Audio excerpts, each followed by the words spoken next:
Yeah, I remember the last night of my father's life. We were sitting outside of his hospital room in a little kind of Japanese garden that was very beautiful, and him and I were having a random conversation about all kinds of things, and all of a sudden the conversation turned to rugby. And we'd both been rugby fans for many, many years. My father was a good rugby player. He played on the wing for the province that we used to live in New Zealand.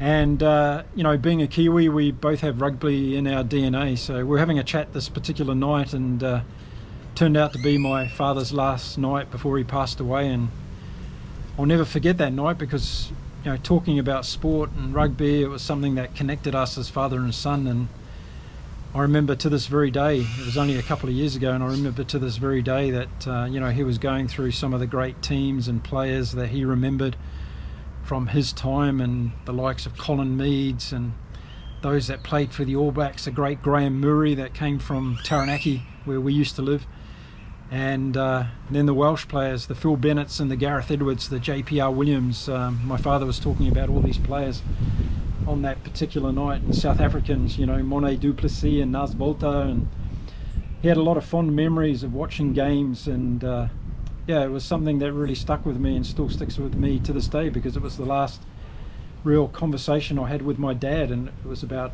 rugby. So it was very, very special.